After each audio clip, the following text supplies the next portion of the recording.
Bem, Será vamos mais. aí dar seguimento ao nosso estudo, pegando prestação de serviços, né? Hoje, o nosso trabalho aqui vai ser estudar a prestação de serviço e logo depois revisão de faturas.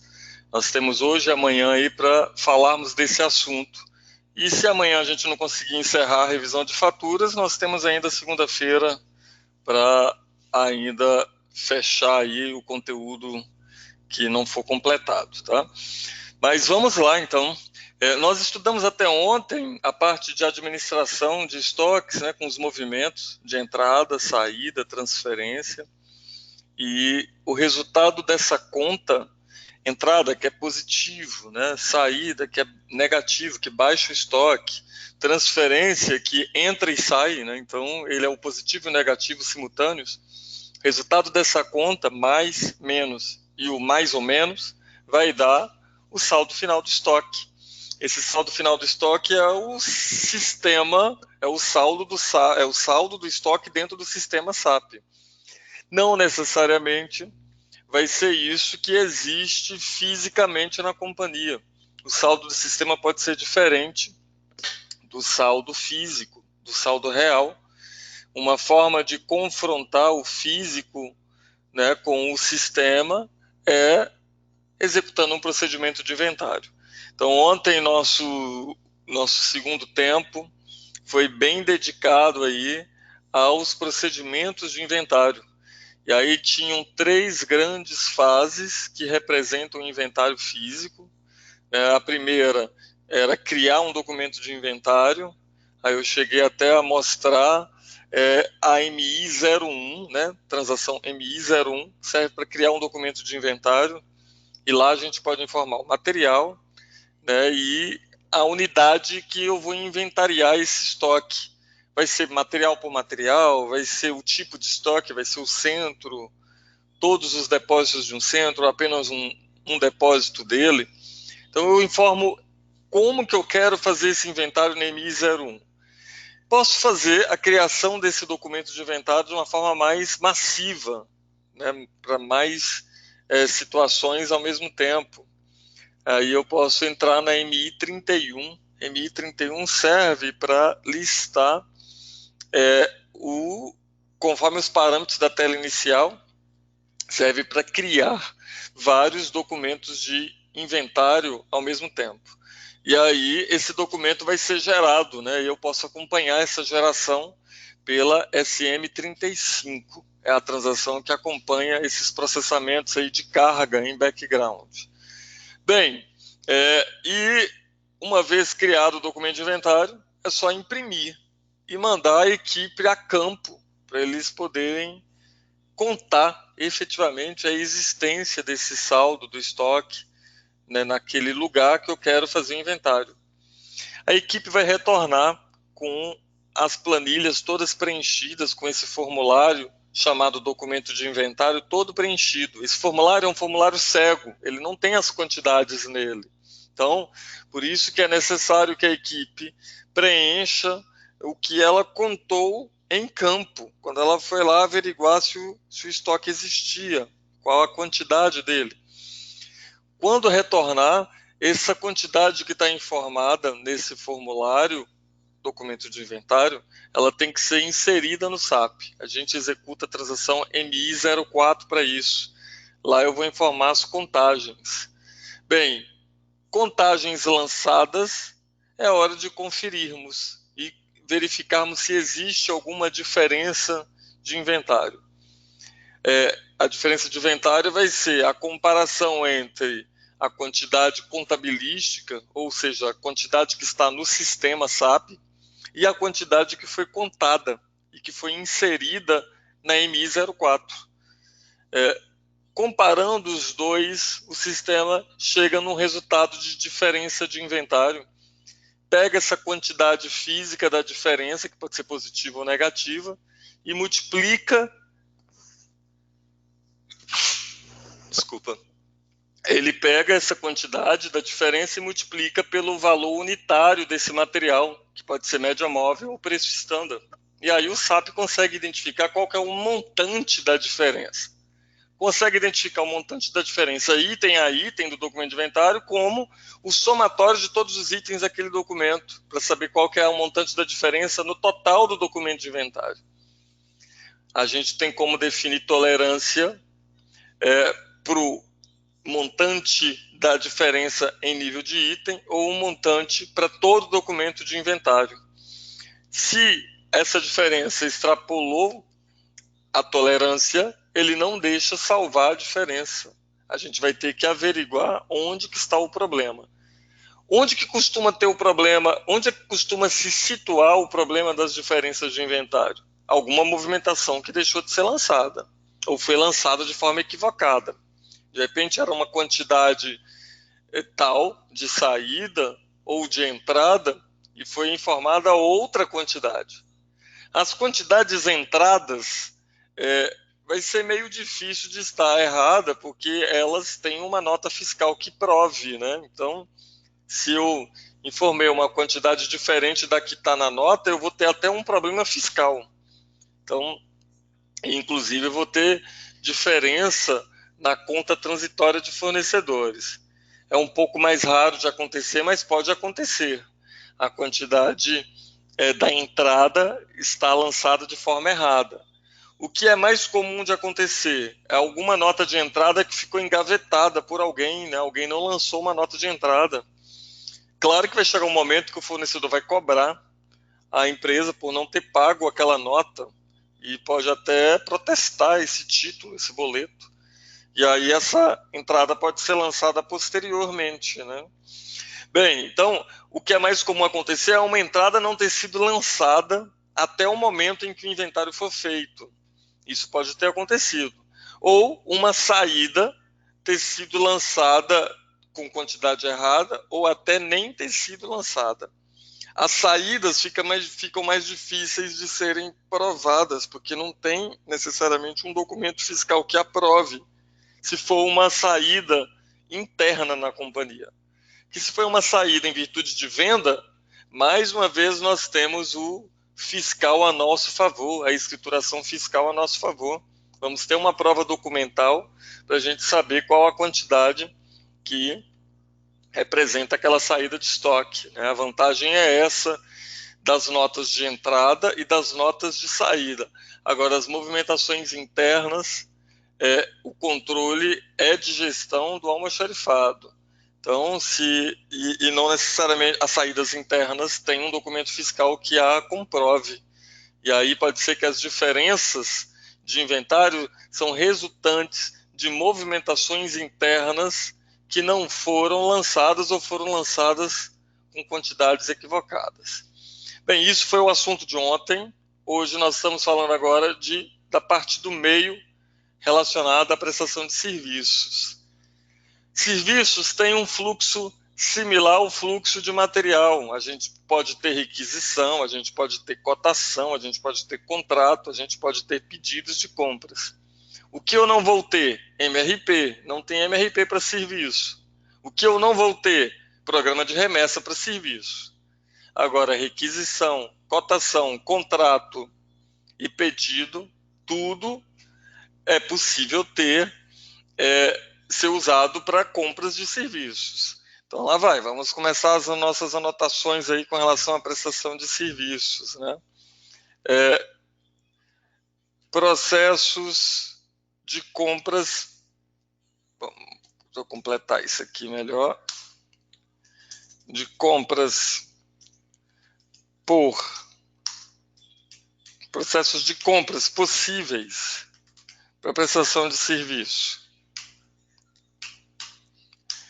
Requisição, pode ter, cotação, pode ter cotação para serviço, contratos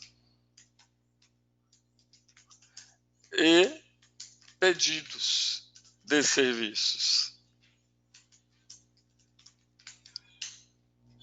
Processos de compras não possíveis. MRP. MRP não faz sentido para serviços. E nem programa de remessa. Programas de remessas. Não faz sentido para serviço. né? Só faz sentido para materiais, né? MRP e programas de remessas. Bem, e aí, completando a parte de compras de serviços, vem o lançamento da entrada desse serviço. A entrada do serviço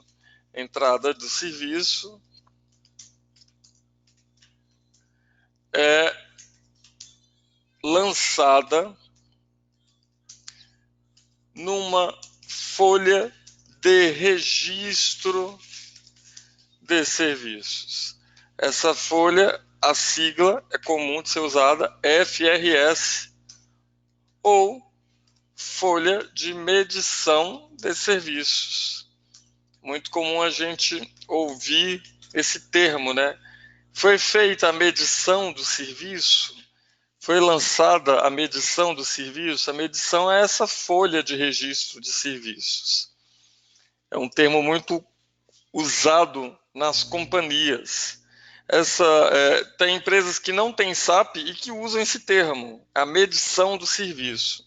Bem, a transação que usada para isso é a ML81N. É mais uma Enjoy Transaction aí, como amigo, como a transação de pedido, ME21N, como a de requisição, ME51N, como a Miro. Então, são 5 Enjoy Transactions em MM. A folha de serviços é mais uma delas. Bem, ML81N, então, serve para a gente poder lançar a entrada desse serviço, lançar a medição do serviço. O pedido pode ser um pedido no valor total que vai ser de serviço que vai ser prestado pelo fornecedor.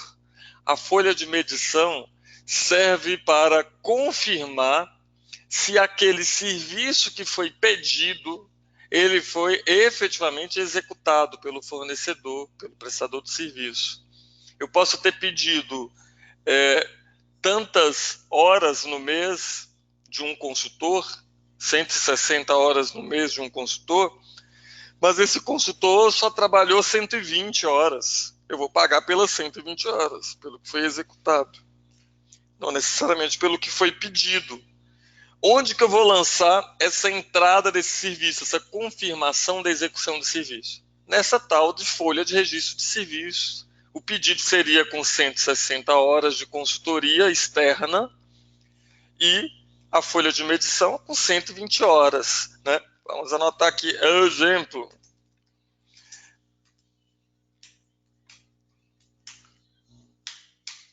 Opa, aqui. Pode existir um pedido de 160 horas de serviço em um mês, serviço de consultoria externa em um mês, e somente 120 horas foram efetivamente trabalhadas. A folha de medição, neste caso, será feita com as 120 horas. A ideia é essa, a folha de medição, pois é ela que mede o serviço que foi efetivamente executado pelo prestador. Bem, a fatura a pagar será sempre com base na medição do serviço e não no pedido. Então, a vantagem de usar a folha é porque ela que vai servir para pagar o fornecedor. Não adianta eu criar um pedido de serviço e mandar para o meu fornecedor de serviço esse pedido. Bem, e pedir para ele já emitir a nota, né? E não, eu tenho que mandar para ele a folha de serviço. Eu posso enviar para o meu fornecedor a folha de medição do serviço, e aí sim, com base nessa folha, o meu prestador emitir a nota, né? A nota vai ser em cima do que foi executado.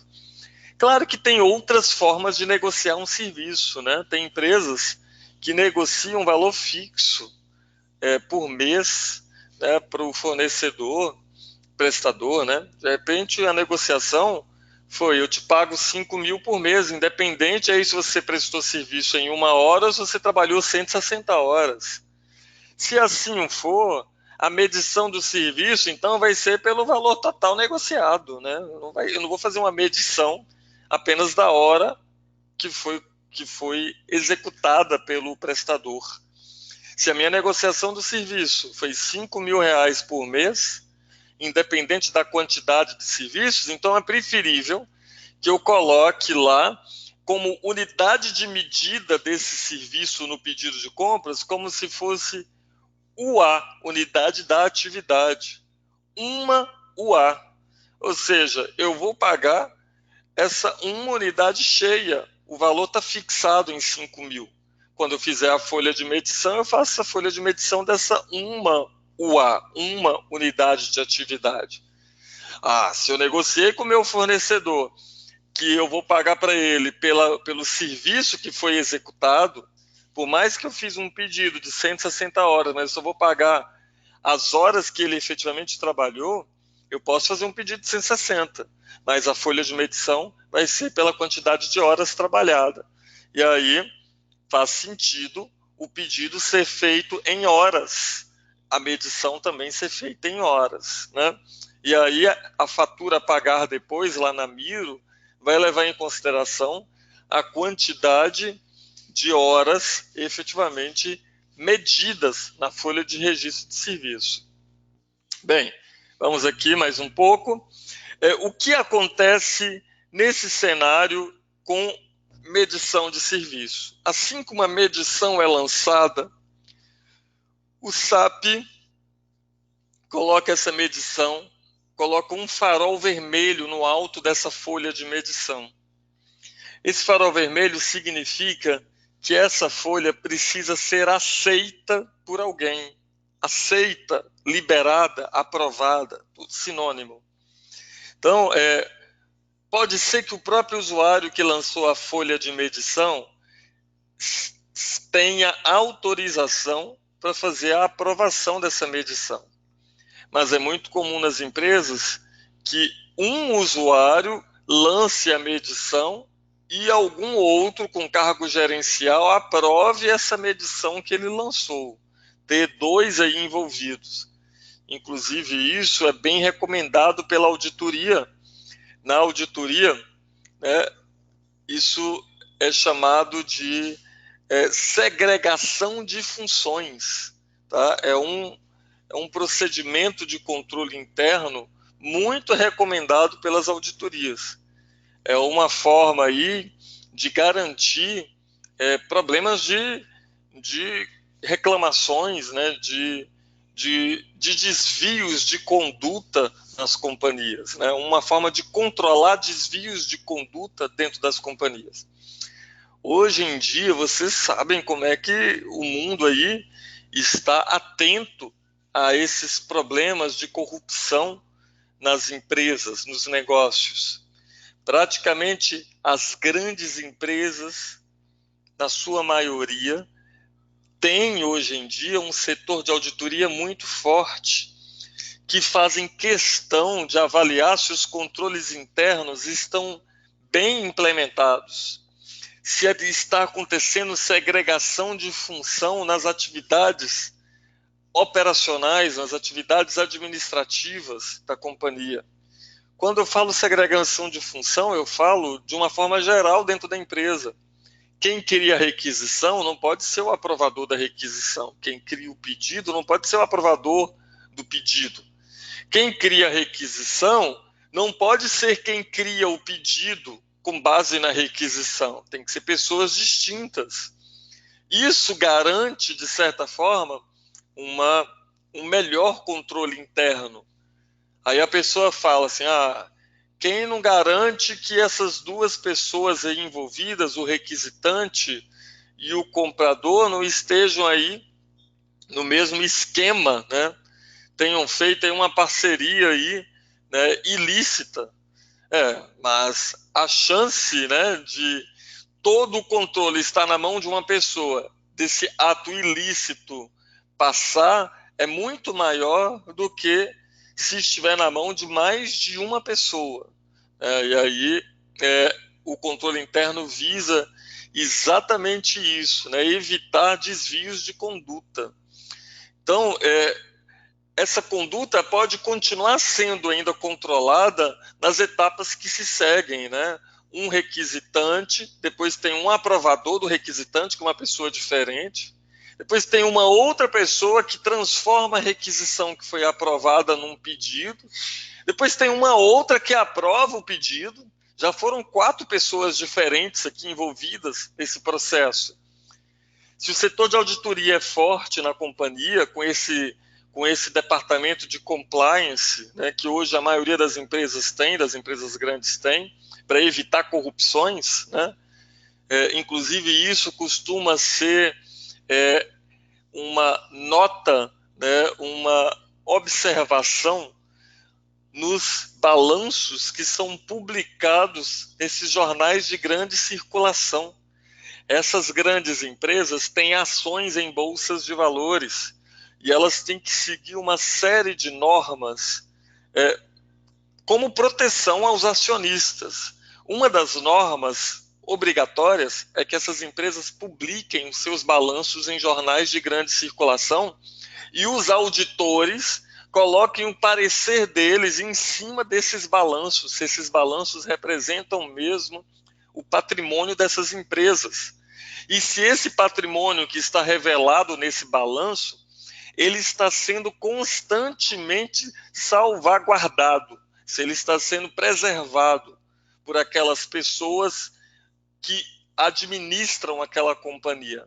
Os acionistas querem saber se esse patrimônio está sendo bem controlado. Então, nesse parecer da auditoria, ele dá o aval que a empresa está passando por rigorosos controles internos. Então, vem lá um texto descritivo dos auditores dizendo se as empresas realmente estão praticando as melhores práticas de controles internos, se estão seguindo esse princípio da auditoria, que é fundamental na auditoria, que se chama segregação de funções.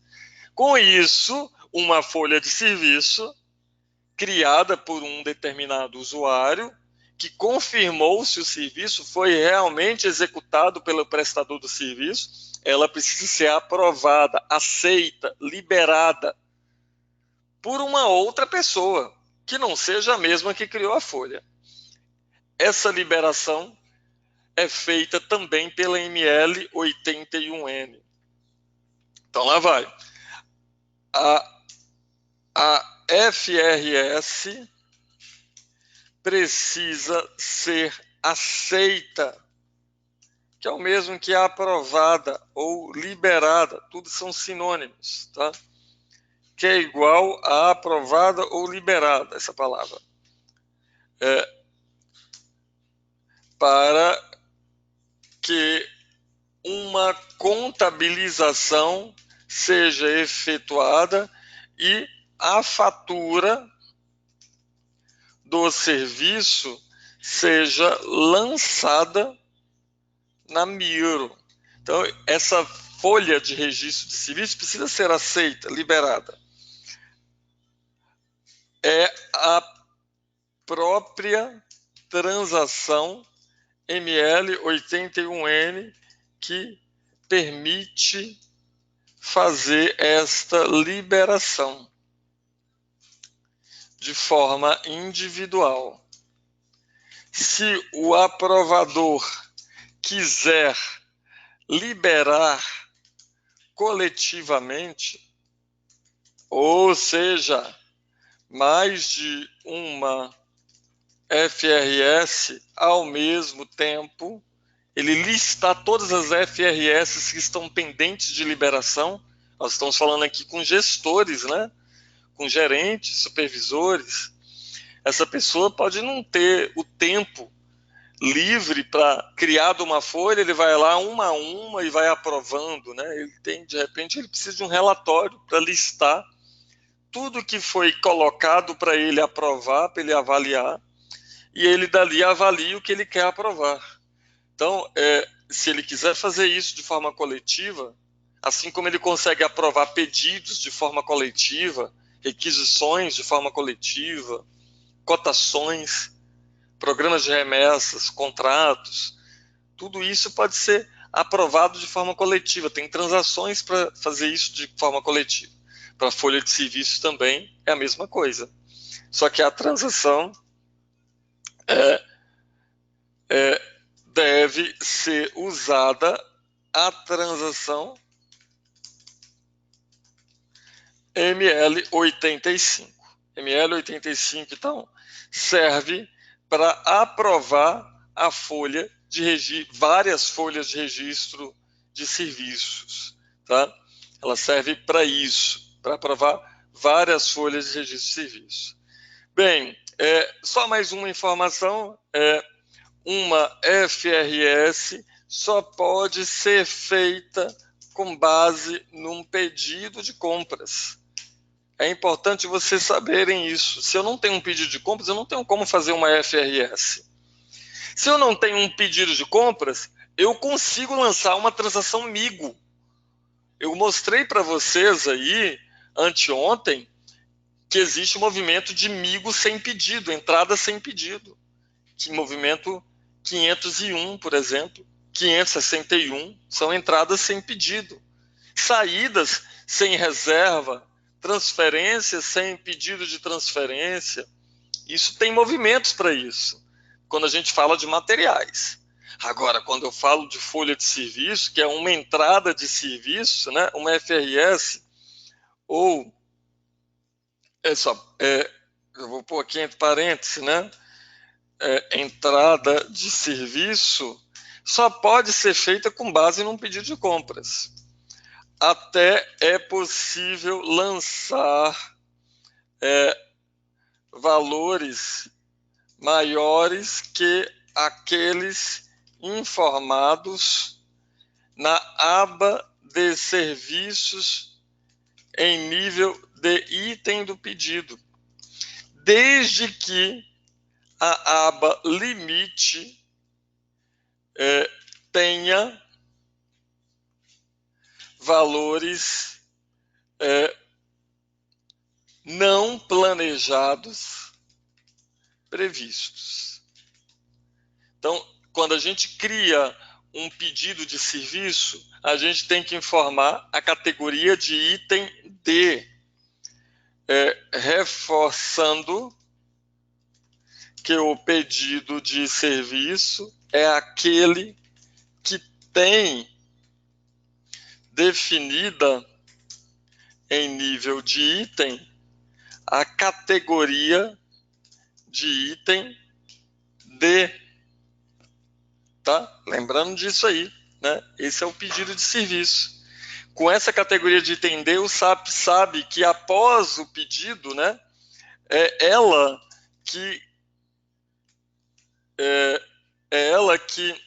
obriga, que na verdade é ela que impede o lançamento de uma MIGO de entrada após o pedido e substituindo-a pela ML81N. É a categoria de item D que faz com que o sistema entenda que o que vem depois do pedido vai ser a folha de serviço e não um amigo de entrada, movimento 101. Quando você põe categoria de item D e você em seguida quiser lançar um amigo de entrada, 101 ele não vai deixar. Ele vai falar, não é por esse processo. A categoria de item D define o que vem depois do pedido. Né? Ela garante isso aí. Então lá vai. assim que uma FRS é aprovada, o SAP cria um documento de material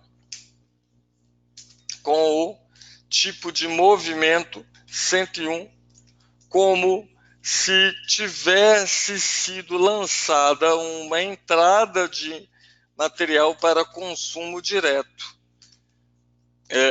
É nesse documento de material que poderá ser depois visualizado pela MIGO, tá? Que estará vinculado o documento contábil da medição do serviço aprovada. Então, lá vai. Não confundam. Quando a gente cria uma folha de serviço, ele cria um documento chamado folha de registro de serviço. Ele grava um documento. Esse documento fica pendente de aprovação. Assim que esse documento for aprovado pela ML 81N ou pela ML 85, acaba-se a pendência de aprovação. Ele automaticamente grava um documento de material para aquela folha de registro de serviços. E dentro desse documento de material, a gente consegue visualizar o documento contábil, indo lá no cabeçalho, na transação MIGO, no cabeçalho dessa transação MIGO, nós temos lá no alto, na aba, lá no alto do cabeçalho, a gente consegue visualizar os documentos contábeis, né? O documento contábil gerado. Aí sim, com o documento contábil gerado, a gente vai poder garantir que essa folha foi aprovada. Enquanto essa folha não foi aprovada, eu não tenho como avançar no fluxo, né? Então, essa aprovação ela é pré-requisito para uma revisão de faturas relacionada a um serviço, tá? Então, vamos seguir mais um pouco. Quando aqui é mencionado que com a aprovação da folha de serviço, o sistema faz a atualização do módulo de FI e CO, significa que quando o farol estiver verde, a folha já não está mais pendente de aprovação e ele realmente aparece no alto da folha de serviço, o farol verde, o sistema indica que ele criou um documento contábil que pode ser visto tanto em FI quanto no módulo de CO. Então, a atualização de FI e CO foi porque ele gera aqui, nesse momento da aprovação, um documento de material que, por sua vez, é contabilizado, tá? Então, gerou uma contabilização. Vamos, então, agora só entrar, né, no SAP, a transação que nós vamos navegar, para a gente falar dessa etapa aí do meio do prestação de serviço, é essa transação ML81N. É uma transação, é uma das mais simples que tem, né, até mais enxuta do que a própria transação de MIGO, que já é enxuta MIGO, né, mas ML81N consegue ser mais enxuta ainda do que a MIGO. E aí, nessa tela, observem, no alto da folha de registro de serviços, aqui a gente consegue ver o número dessa folha de registro de serviço. É um documento de MM, essa folha.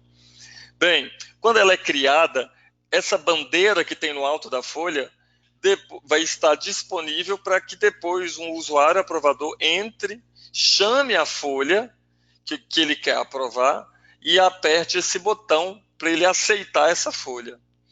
Quando a gente criar uma folha, né, clicando nesse botão aqui de criar essa folhinha nova, ele vai te pedir qual que é o pedido que você quer criar uma folha. Então, uma folha não consegue ser criada sem que tenha uma referência a um pedido de compras. As folhas, então, são sempre planejadas com um pedido de compras. O que a gente pode dizer é isso aqui, olha. Bem, uma FRS, portanto, é sempre, quer dizer, uma entrada de serviços, né, vamos falar assim, uma entrada de serviços, portanto, é sempre planejada por um pedido, mesmo quando se lançar um valor acima do planejado. Ela sempre é planejada, sempre tem uma referência a um pedido, né? Não tem como escapar dessa referência a um pedido. Não tem como eu fazer uma folha com referência a 2 pedidos ao mesmo tempo.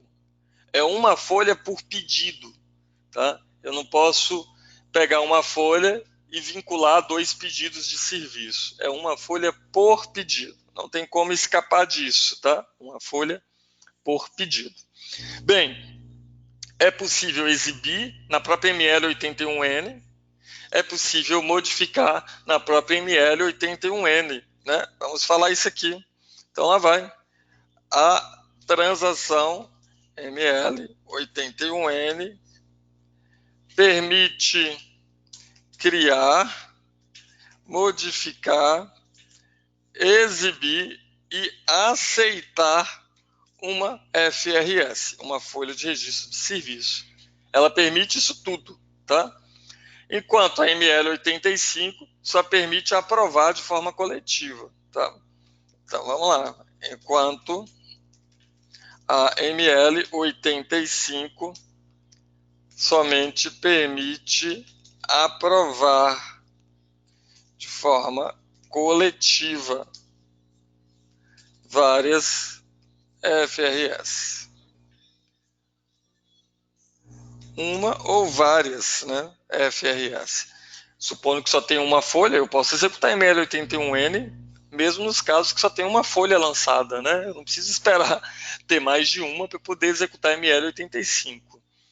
Então, tá lá. Essas são as teorias que estão por trás disso. Então, toda vez que eu for entrar na transação da folha, eu vou ter que informar, na hora que eu for criar, o número de um pedido. E aí eu tenho como apertar esse botão de selecionar serviços. Aí ele vai navegar pelo item do pedido que tem categoria de item D. E lá a gente tem como transferir as informações do pedido para essa folha. Então esse é o caminho aí da criação de uma folha. Logo depois aperto o botão de gravar. Então o fluxo dela é esse, tá? Então lá vai. O fluxo do processo na ML81N consiste em, lá vai, primeiro passo, né,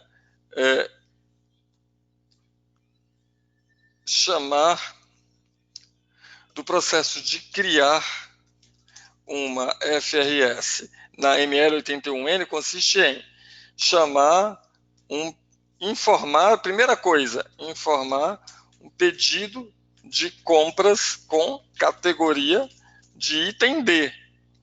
Consiste nisso, primeira parte é essa, né? E indicar no cabeçalho da FRS a referência a um documento de medição. Vou inventar um código ali de medição. Pode ser que seja a própria nota do serviço que já até está impressa, né? Para eu poder lançar o pagamento, eu vou ter que ter a folha lançada primeiro, né? Então, pode ser que o pedido de compra serviu para emitir a nota de serviço e com a nota de serviço em mãos, que a pessoa que conferiu se o serviço foi executado, que vai lançar a medição para provar, para confirmar que esse serviço foi efetivamente executado. Então, a própria nota do fornecedor pode servir de referência para esse documento de medição, né? Ser o documento de medição, ser referência para lançar a folha de registro de serviço. Bem, no número 3, transferir os dados dos serviços planejados em nível de item no pedido de serviço. Outra, gravar o documento de FRS. Passo 5, aceitar a FRS. Então, na verdade, esse é o fluxo do processo, né, de uma folha de serviço, tá? Então, Ok, acho que até aqui já está de bom tamanho. Só vou quebrar isso aqui para a próxima página. Vamos agora fazer isso ao vivo. Vamos aqui printar as telas, vamos criar um cenário que tenhamos aí um pedido de serviço. Eu acredito que a gente já tenha, nós vamos ter que consultar no SAP, que quando a gente estudou prestação de serviços, eu cheguei a criar uma requisição de serviço e um pedido de serviço. Então vamos pesquisar aqui qual foi o pedido de serviço que tem aqui no nosso ambiente de treinamento, que a gente fez ao longo desses dias aí que a gente está estudando juntos. Então eu vou entrar na ME23N. Na ME23N eu consigo ativar a síntese aqui, cair exatamente no pedido que me interessava. Olha só que coincidência. Eu estava atrás de um pedido que eu tinha criado com categoria de item D, tá? Mas vamos supor que a tela inicial que ele abriu da 23N era de um pedido que não tinha nada a ver com serviço. E eu quero consultar os pedidos de serviço, né, criados para esse centro CI00. Então vou ativar a síntese aqui. Nessa ativação da síntese, eu consigo listar esse relatório que aparece aqui do lado para mim, né? Esse relatório, eu tenho como escolher a opção pedidos. Fazer isso aqui só para poder mostrar para vocês.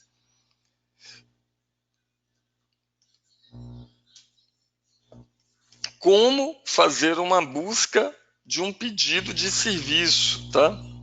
Então, estou procurando aqui, ó, estou procurando aqui os pedidos relacionados a serviço. Então, lá vai.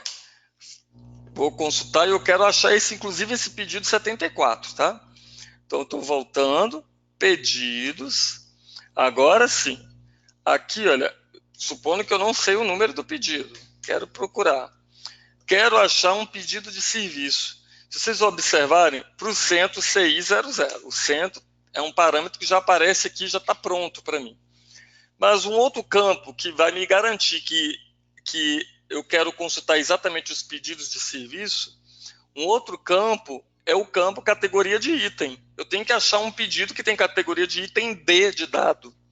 Bem, ele não está aqui, né, entre os campos da tela inicial. Como é que eu faço para inserir esse campo? Eu aperto esse botão aqui para eu poder acrescentar mais parâmetros nessa tela inicial desse relatório, que aparece aí na síntese de documentos da ME23N, né? Então, ó, eu apertar esse botão aqui, ele me permite colocar mais parâmetros. Por exemplo, o parâmetro categoria de item D que eu vou querer inserir. Então, lá vai. Olha, e aí eu posso pegar outros dados que estejam no cabeçalho, que não estão listados aqui, em nível de item e tudo mais. Então, esse está em nível de item, esse parâmetro. E agora eu posso pesquisar o campo categoria de item. Vamos achá-lo aqui. Categoria de avaliação, categoria do item. Olha ele aqui, ó.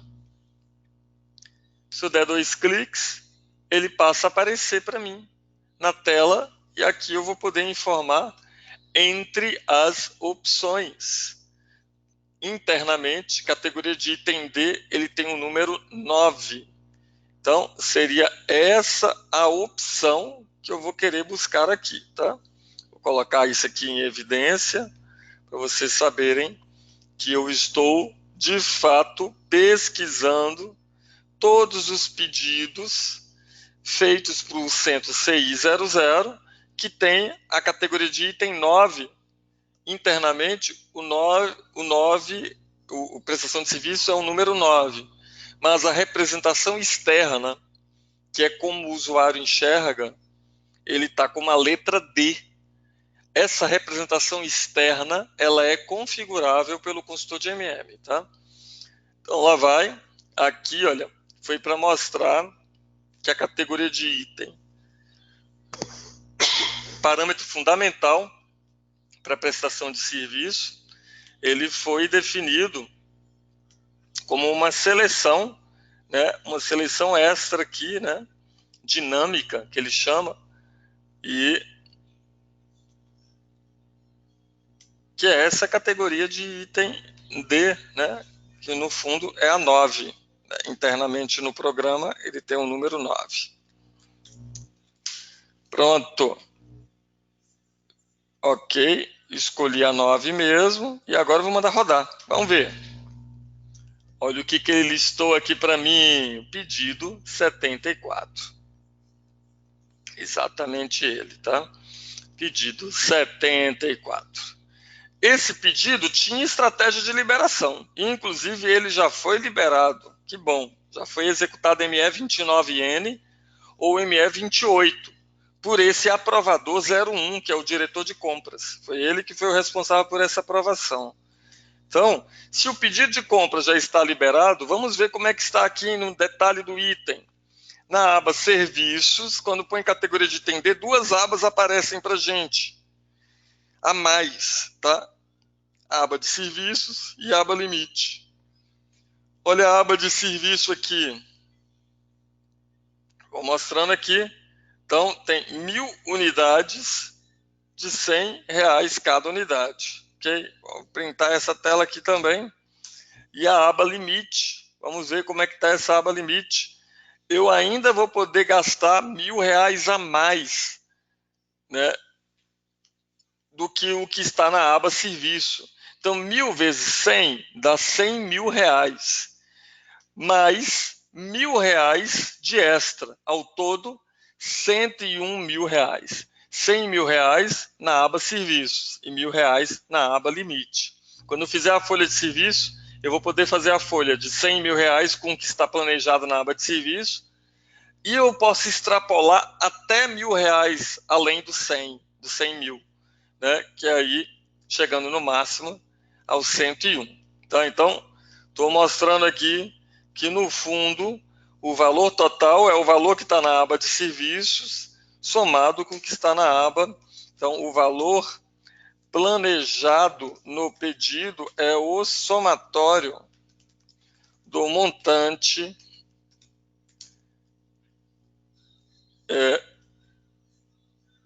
dos itens na aba montante, na verdade, das linhas de serviço na aba Serviços em nível I do valor previsto constante, quer dizer, na verdade, na aba Limite. Então, no exemplo acima, R$100.000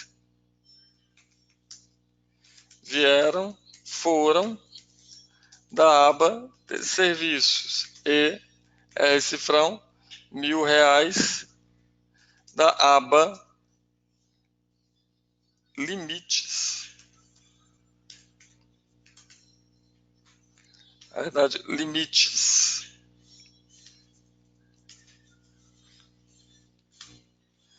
Da aba limites. Que somando deram o total do preço líquido do item no valor de cifrão R$101.000, que é o que a gente enxerga aqui, né? Tá dando R$101.000 aqui no campo preço líquido, somatório do que está na aba serviços de 100 mil mais 1.000 da aba limites. Então, ok. Vamos agora fazer uma folha para esse pedido, que inclusive já está aprovado o pedido, né? E olha que interessante, esse cenário é perfeito para a gente. Esse pedido foi feito com base numa requisição. Então, se eu der 2 cliques aqui, olha, na requisição, né? Eu vejo aqui que a requisição foi criada. E nessa requisição, na aba status, aparece aqui qual foi o número de pedido criado para essa requisição. Então, foi feita uma requisição com categoria de item D, Essa requisição foi transformada num pedido, o pedido foi aprovado por alguém e agora nós vamos fazer uma folha de serviço. Essa folha de serviço vai ter que ser aprovada por alguém. Então, onde é que fica a folha? Vou mostrar agora aqui o caminho. A folha, logística, administração de materiais, registro de serviços, ML 81N. Não tem ML 82N e 83N. Tudo é na ML 81N. Essa Enjoy Transaction, tá? Então lá vai. Esse é o caminho. Se eu der 2 cliques aqui na ML 81N, olha como é que ele aparece aqui para mim, né? Ele aparece com a última folha que já foi criada. Ok, eu quero criar uma nova folha. Como é que eu vou fazer isso? Vou clicar nesse botão, criar folha. E assim que eu clicar, opa, vacilei, ó, vacilei. Ele está mandando eu criar em cima do pedido, olha. Então, na verdade, eu vou voltar de novo, vou clicar na opção outro pedido, e eu quero pôr o número do meu pedido aqui, que eu já perdi ele da memória. Vou ter que voltar lá que eu quero pesquisar de novo. Barra NME23N, que é o 74, né? Eu estou com ele aqui, eu não peguei ele na memória. Eu vim aqui só para poder pesquisar e eu acabei esquecendo dele. Barra N, ML 81N. Vou ter que clicar aqui em outro pedido e informar o número dele. Então, ó, primeiro passo aqui foi clicar em outro pedido, tá? Clicar em outro pedido e informar o número do pedido. O primeiro passo foi esse. Print screen. Estou mostrando isso aqui. Primeiro passo foi chamar aqui. Opa, deixa eu marcar ali. Vou marcar ali o de vermelho para não perder a ordem dos passos, né? Porque a pessoa vai ficar, mas como é que você abriu essa telinha aqui, Jean, para poder informar o número do pedido? Tive que entrar na folha, clicar nesse botão outro pedido. Esse é o caminho, não tem outro jeito. Você pode pôr o número do pedido e aí ele vai trazer todos os itens desse pedido que tem categoria de item D. Observe, só pode ser um pedido por vez, tá? Ou você pode pôr o pedido e o item, tá? Então, vou colocar aqui, como esse pedido só tinha um item, não tem furo aqui para ele. Então, agora, ok, informei, enter. Feito isso, aí sim eu clico no botão criar folha. Aí sim tinha o botão criar folha. Vou colocar ali. O botão criar folha é acionado. Quando ele for acionado, ele abre a tela ali para digitação. E aí nós começamos. No campo texto breve, eu posso falar aqui medição do serviço, sei lá, de consultoria. Estou inventando. O número externo é o número, por exemplo, da nota fiscal, né? Vamos imaginar aqui, nota 1, 2, 3, 74. Supondo que a nota é assim, série 1, essa nota. Foi, digitei isso ali. Aqui nos campos que tem serviço, o caminho é a gente selecionar nesse botão, clicar nesse botão, selecionar serviço. Esse que seria o fluxo. Então, vou marcar aqui e a gente vai, além de informar um texto descritivo mínimo ali do que você está medindo, além de indicar o número de referência, né, que documento que você tem na mão aí para poder lançar essa medição, é uma nota de arte de serviço que o fornecedor já emitiu, ou é um documento interno que você tem aí na empresa? Bem, e aí eu vou clicar no botão selecionar serviço, para que eu possa preencher os itens. Essa folha aqui está totalmente incompleta. Observe que o farol dela está vermelho, né? Então, Ctrl C, tá aí. Vou clicar agora, selecionar serviço. Ele abre essa tela, indicando o número do nosso pedido lá, ok, tá aí. E vou confirmar.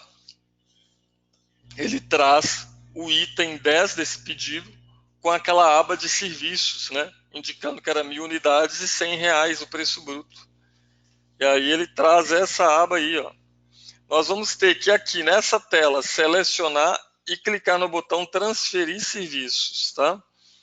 Então vou lá fazer isso e clicar no botão transferir serviços. Só tem uma linha de serviço, tá tranquilo aqui. Eu posso ter mais de uma linha de serviço para o mesmo item do pedido, né? Pode ter aqui serviço de consultoria MM, serviço de consultoria SD, e lá no nível de item do pedido está lá simplesmente serviço de consultoria. Na aba serviços teve uma explosão de consultorias de quê? Né? Falando as horas, o valor hora de cada consultor. Aqui foi uma linha só, então ficou mais fácil de visualizar. Então, olha, eu vou clicar agora em transferir serviço, ele volta para a tela da folha, ele transfere esses dados para a tela da folha. E aí, como é que ele vem agora? Olha a linha de serviço aqui aparecendo para a gente. Ela veio, ela herdou a linha de serviço, o que estava lá no nosso pedido, né? Ela herdou para cá. Posso até acrescentar uma linha nova, até R$1.000 extra. Vou falar aqui, ó, serviço extra, ele vai me deixar lançar, ó. Serviço extra de até R$1.000. Vou pôr aqui uma unidade de R$1.000. Ele me permite lançar, ó, um UA. Ele não vai me deixar lançar 1.000. Opa! Ele não vai me deixar lançar, por exemplo, 1.001. 1.001 ele reclamou, ó. Passou do limite global de serviço. Vou printar essa tela aqui para vocês perceberem. 1.001 ele não me deixa colocar extra, tá? Linha extra, além do planejado. Então, mas ele vai me deixar aqui se eu mantiver só até 1.000. Só para vocês perceberem que aquele limite ele é consistido aqui.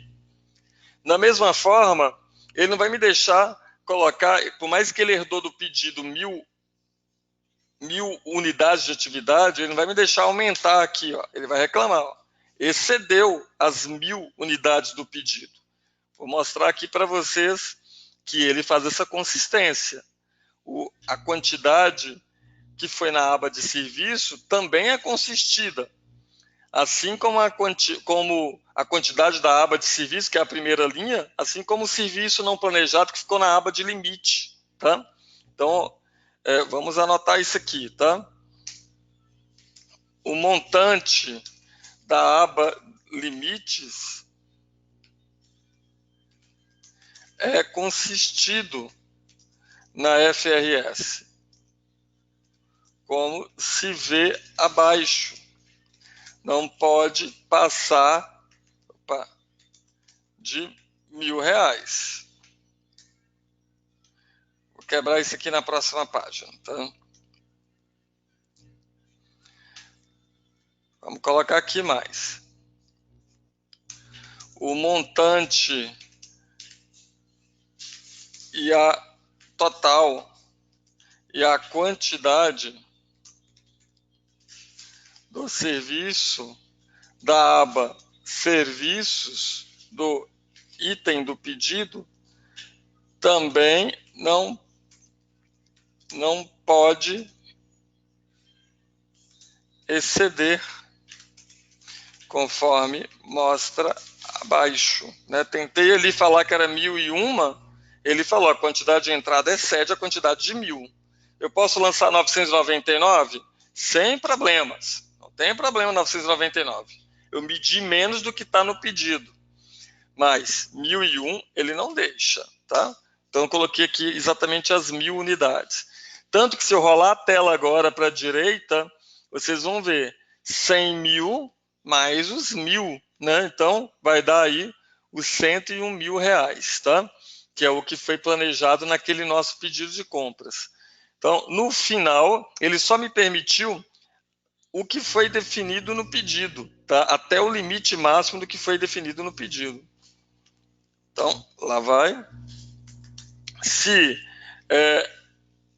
Então, o valor da medição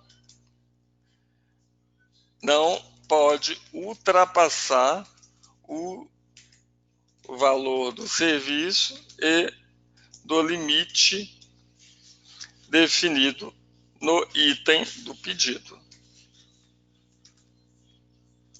conforme segue, tá? E aí é onde a gente consegue ver aqui que ele não ultrapassou. Então ele vai deixar a gente lançar ali exatamente o que foi previsto, tá? Ok, esse é o máximo, né? Posso lançar menos? Vou falar aqui. Vou escrever isso aqui. Atenção que quantidade e valor menor do que o previsto podem ser lançados na FRS sem restrição alguma. Pintar isso aqui de azul, porque vocês precisam ter essa noção aí, né? É o que o SAP não impede, né? Se você lançou até 1.000 e até 1.000 unidades, né? Ou até 1.000 extra, R$ 1.000 extra, ele vai permitir. Então agora é só acionar o botão de gravar, tá? Então eu vou ali aqui em cima, vou marcar aqui que eu estou acionando o botão de gravar. Vou gravar a folha. Quando eu clicar no botão de gravar, como é que vai estar o status dessa folha agora? Né? Continua falando que ela não está aceita. Perceberam, né? Continua falando que ela não está aceita. Bem, aí esse cara que lançou a medição vai avisar o aprovador dele para ele fazer a liberação dessa folha. Então o aprovador vai entrar na ML81N com o usuário dele, e aí na ML81N ele vai chamar a folha de serviço que está com o farol vermelho pendente de aprovação. Ele chama, ele clica para modificar essa folha, e aí aqui, logo em seguida, ele vai mandar aceitar essa folha. Vou printar aqui e vou mostrar, vai ser esse botão que o aprovador vai confirmar o aceite dessa folha. Quando clicar esse botão de aceitar, olha como é que ficou aqui o farol. Ficou amarelo. Está falando que ele foi aceito. Olha, ele foi aceito. Vou mostrar aqui. Esse é o farol que ele assumiu agora nesse instante. Eu ainda não cliquei no botão de gravar, né? Assim que eu clicar no botão de gravar, vamos ver se esse farol vai mudar de cor. Que eu ainda não acionei o botão de gravar. Assim que eu salvei, o farol de amarelo ficou verde. Então, vou marcar aqui.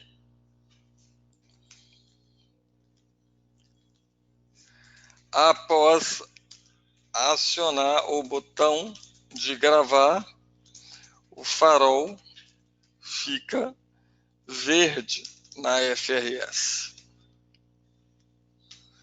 Vamos lá. Ao acionar o botão de aceitar, o farol fica amarelo, né, no alto da FRS. Aí lá vai. Após acionar o botão de gravar, o farol fica verde, né, nessa FRS aí. E aí é onde ele nos mostra. Farol verde é como ele disse lá no slide, né? Ele atualizou, opa, errei aqui para escolar. Ele atualizou a contabilidade, né? O FI e o CO. Vamos confirmar se ele atualizou mesmo? Como é que eu vejo isso? Posso navegar aqui, ó, pelo histórico do pedido. Vou ter que clicar aqui, 45, está aqui o número do pedido, vou navegar pelo histórico. Navegando pelo histórico do pedido, eu consigo ver nesse histórico que ele gerou essas movimentações. Observem, ele gerou 2 linhas de migo. Automaticamente ele criou o movimento 101. Uma primeira linha com o que foi planejado na aba de serviço e uma outra linha com o que foi planejado na aba de limites, dando R$101 mil. Então, estou mostrando isso aqui para poder evidenciar que essa folha foi aceita, né? A prova que a folha, que a FRS foi aceita é a existência de um documento de material no histórico do item do pedido de serviços. Tá vendo? Eu estou mostrando aqui que tem esse documento de material aqui, né? Esse movimento 101, né? Documento de material com tipo de movimento 101. No histórico do item do pedido de compras, do pedido de serviço, tá? E aí vamos entrar aqui nessa amigo, que é o mesmo amigo com 2 itens, né? Esse número 511. Estou entrando nela aqui. No alto dessa amigo tem o Infodoc. Nesse Infodoc, a gente tem aqui os documentos de contabilidade. É aqui que ele demonstra que as contabilizações aconteceram, né? No alto dessa amigo aí. É aqui que a gente consegue demonstrar que essas